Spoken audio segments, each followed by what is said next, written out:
welcome back to another episode of Cash Cab. Today we are in Fairborn, Ohio, and we are at the glorious Wright State University. Today, let's see if we can get our next unexpected victim to play in today's late medieval music history Cash Cab for a chance to win some quick cash. Oh, I think I see someone who needs a ride. Miss, are you waiting for a cab? Yes, I am. Well, come on in. Where would you be going? I am heading to the Nutter Center. Okay. Looks like the Nutter Center is currently 3.5 miles away. That'll be roughly about 12 minutes. Is that all right with you? Yeah, but what is this music? Do you not know, ma'am? No? You are in the Cash Cab! Cash Cab! Yes, yes, yes!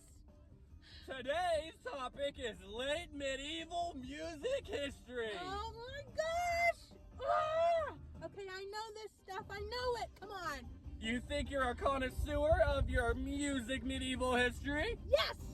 Well, all right, let's explain a few ground rules. Each question is worth $200 until the very final question. The very final question will be a bonus question worth $500. That could change my life. And each round will be 4 questions. Okay. You have 3 strikes. Should you, unfortunately, come across 3 strikes, you will be booted out from the cab and have to walk to the rest of your destination. No! Are you willing to take that chance? Yes, I can do it. All right. Our first question of the day, and to start off round 1, is who is known as the father of polyphony in late medieval music? Is it Guillaumin? Is it B. Hildegard? Is it C. Leonin? Or is it D. Philippe de Vertri? I'm gonna say A. Guillaume. That is correct! Woohoo! My first one. You have $200 on the scoreboard. Okay. Our next question is, which of the following characteristics is a feature of late medieval music in the 14th century? Is it A, use of counterpoint and complex rhythm patterns? Is it B, monophonic chant? Is it C, harmonic triads with equal temperaments? Or is it D, the development of orchestral music? I'm going to say A, the use of counterpoint and complex rhythmic patterns. That is correct! Yes! You are at $400! Oh my gosh, yes, okay. Let's see if we can keep that luck going. Okay. Question number 3 is, what term is used to describe the earliest form of polyphony where one voice moves in parallel motion with another? Is it A, cantus firmus? Is it B, organum? Is it C, motet? Or is it D, ars nova? I'm gonna go with B, organum.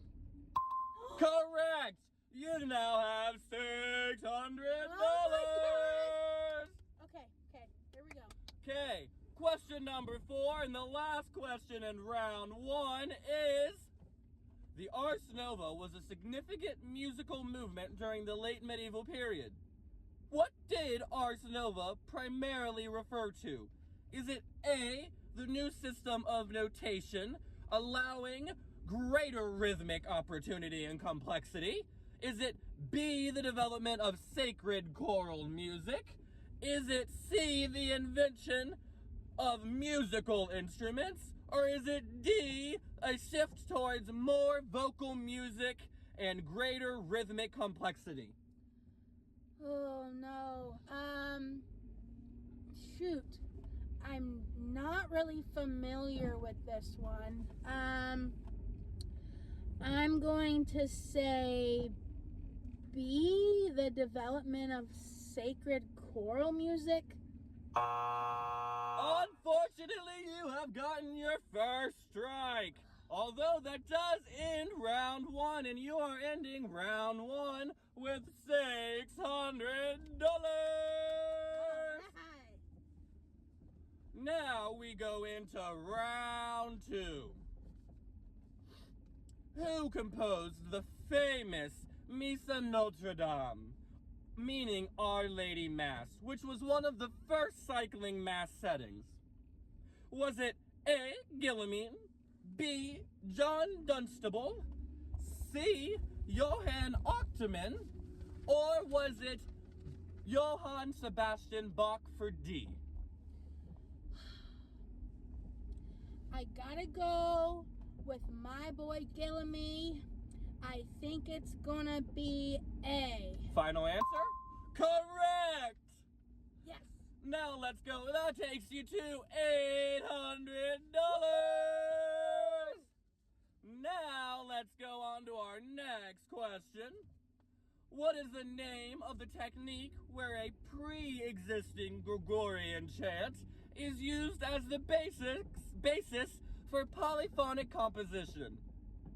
Is it A. Improvise, B. Cantus firmus, C. Foxbordon, or D. Chanson? B. Cantus firmus. Correct! That takes you to $1,000!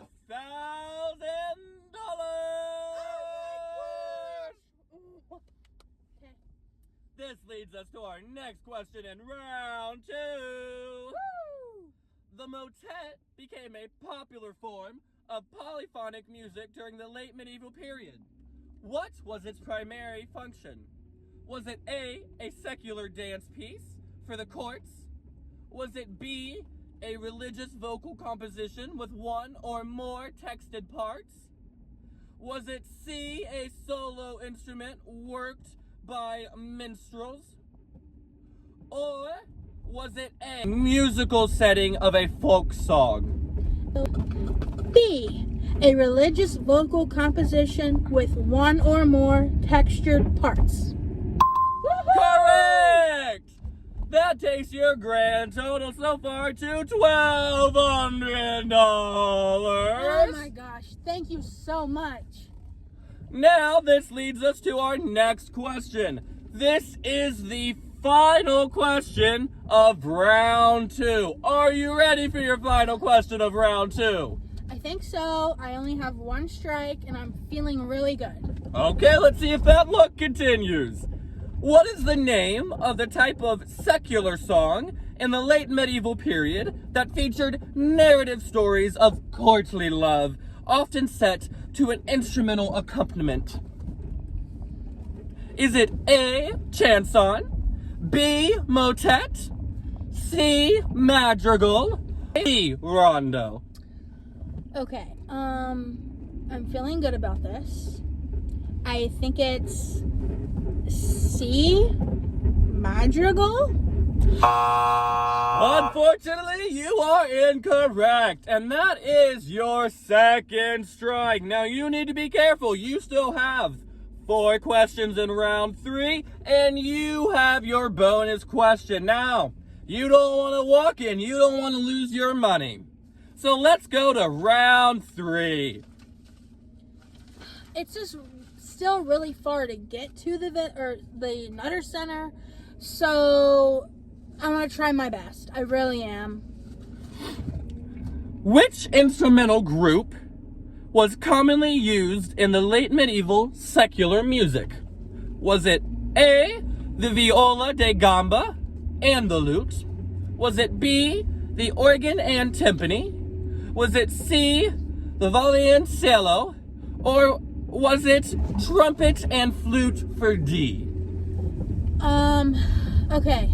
I'm gonna go with my gut. I'm gonna say A, the viola da gamba and the lute.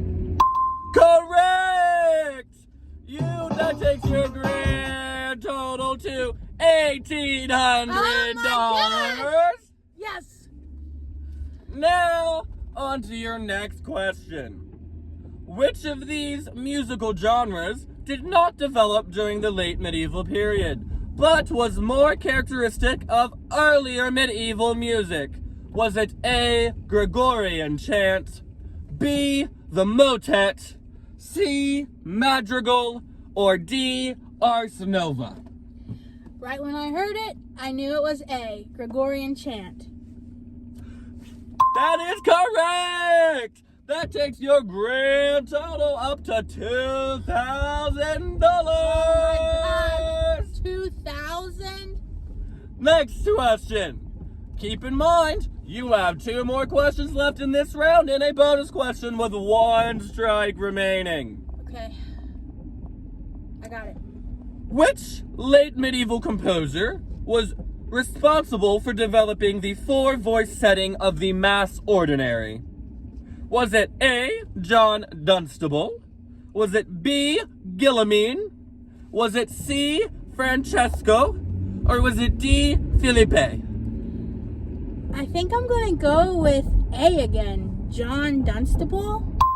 That is correct! $2,200! Oh my gosh. Okay.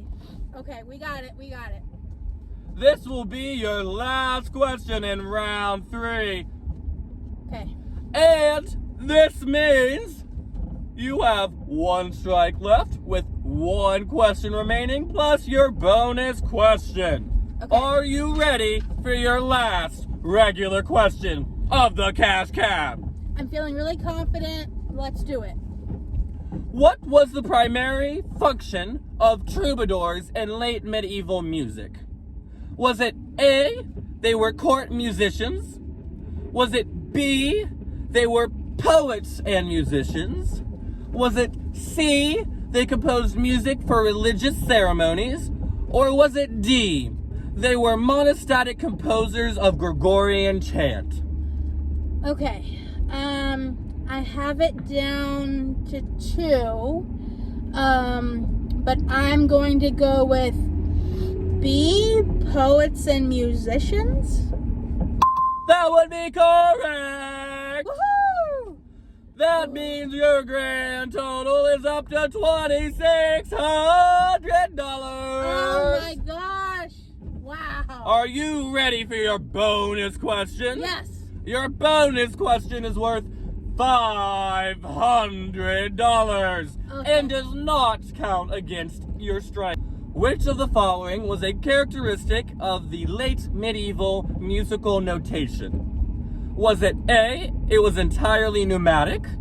Was it B, it was used perfect and imperfect peroration? Or was it C, it utilized fixed pitch and chromatic scales?